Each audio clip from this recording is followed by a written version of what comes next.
প্রিয় ছাত্রছাত্রীরা, আজকে আমি তোমাদেরকে এই ভিডিওর মাধ্যমে ক্লাস 6 এর পরিবেশ বিজ্ঞানের যে সমস্ত প্রশ্নগুলো দেওয়া আছে 2025 সালের রায় মার্টিন প্রশ্নবিচিত্রা সেকেন্ড সামেটিভের জন্য পরিবেশ বিজ্ঞানের 7 নম্বর স্কুলে পেজ নম্বর 17, সেখানে যে সমস্ত প্রশ্নগুলো আছে সমস্ত প্রশ্নের উত্তর আমরা আলোচনা করবো আজকে এই ভিডিওর মাধ্যমে।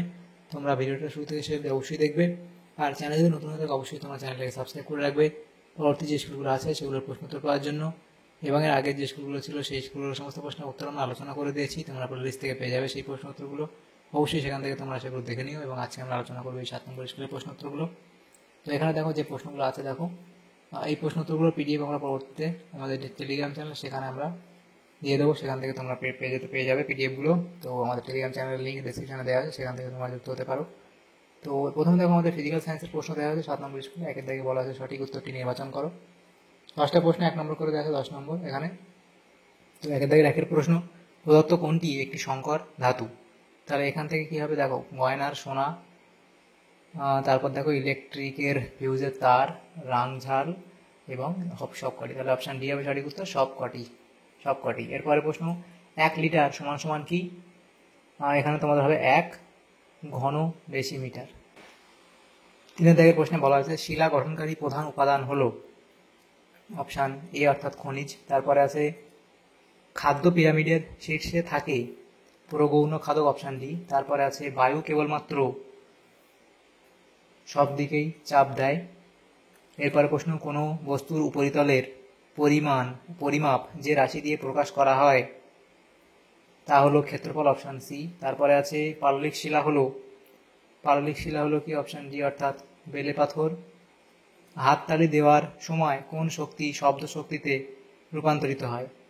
অপশান সি অর্থাৎ যান্ত্রিক শক্তি। এরপরে প্রশ্ন দেওয়া আছে কি,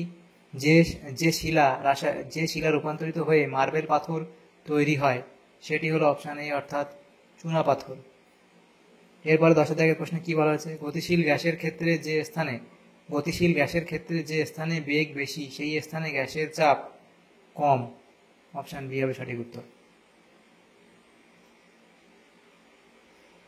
এরপরে 2 দাগের যে প্রশ্ন সেখানে কি বলা আছে দেখো, নিচের প্রশ্নগুলি সংক্ষিপ্ত উত্তর দাও। 2 দাগে একের প্রশ্ন, শূন্যস্থান পূরণ করো। পৃথিবীর ওপরের পিঠের অংশটা ড্যাশ ও ড্যাশ শিলা দিয়ে তৈরি। তাহলে কি লিখবে? আগ্নেয় ও রূপান্তরিত শিলা দিয়ে তৈরি। তাহলে এটা তোমাদের কি হবে? আগ্নেয় ও রূপান্তরিত শিলা দিয়ে তৈরি। তাহলে এই শূন্যস্থানটা এখানে তোমাদের লিখে দিই। প্রথম তোমরা লিখবে কি, আগ্নেয় ও রূপান্তরিত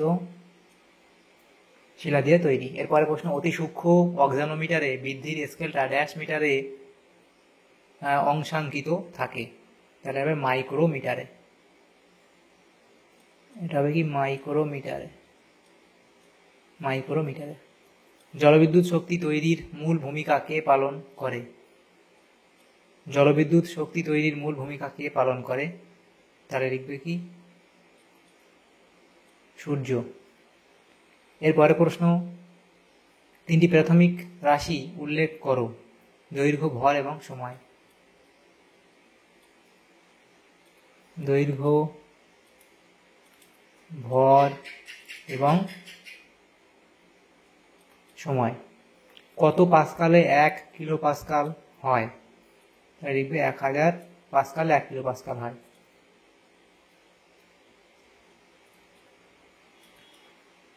এরপরে প্রশ্ন বলা হয়েছে কি, পিউমিস পাথরে অনেক ছিদ্র দেখা যায় কেন? সেটা তোমরা এখানে ডিটেলস লেখা আছে, লিখে নিও। এরপরে উদ্ভিদের বৃদ্ধি পরিমাপ করা হয় কোন যন্ত্রে দিয়ে? সেটা হচ্ছে এই অক্সানোমিটার। তাহলে সেটা হবে কি? অক্সানোমিটার।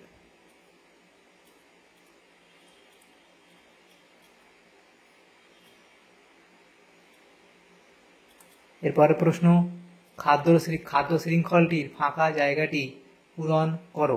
ধান, তারপর ইঁদুর। ধানকে খায় ইঁদুর, ইঁদুরকে কে খাবে? সাপ। তারপর সাপকে কে খায়? বাজ পাখি। এরপরে প্রশ্ন, 2টি কাগজের মধ্যে ফুঁ দিলে কাগজ দুটো জোড়া লেগে যায় কোন নীতির জন্য? এটা হবে বার্নৌলির নীতির জন্য।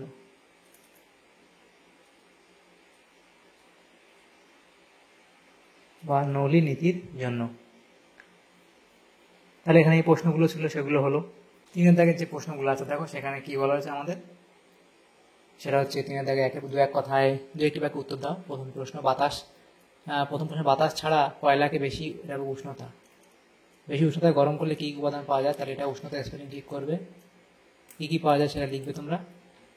এরপরে অ্যাম্বার লাইট কি সেটা এফ লিখবে। পাললিক শিলায় স্তর দেখা যায় কেন, লাভা কাকে বলে, তাহলে পাললিক শিলায় স্তর দেখা যায় সেটা তোমরা এফ লিখবে, এবং লাভা কাকে বলে সেটা এফ লিখবে।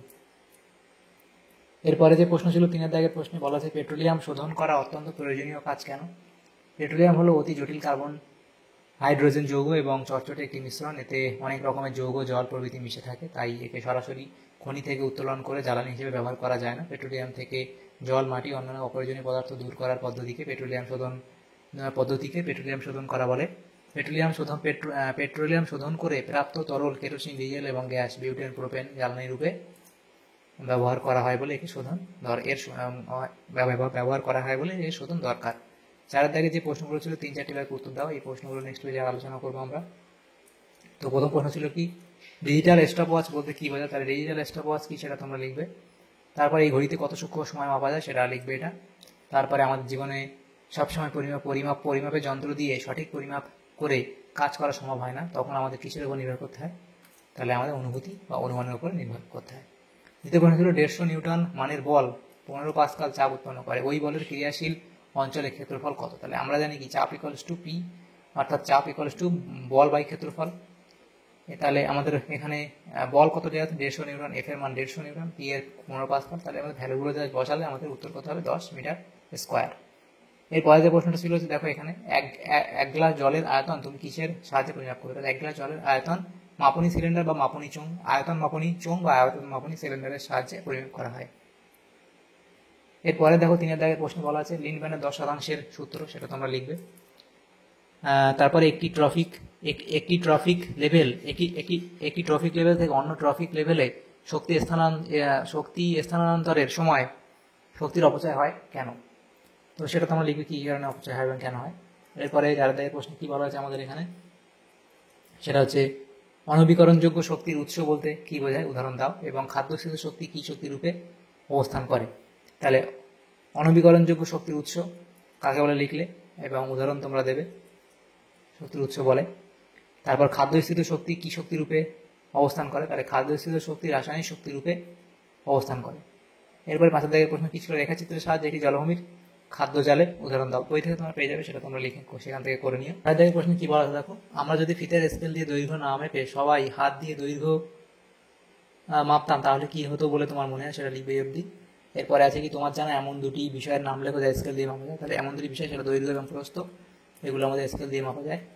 এরপরে দেখো 7 দাগের প্রশ্ন বলা আছে এসআইতে চাপের একক কি, সেটা হলো পাস্কাল, এবং পেরেক এটা স্পেলিং ঠিক করতে হবে, এটা মনে হয় পেরেক আর কি আছে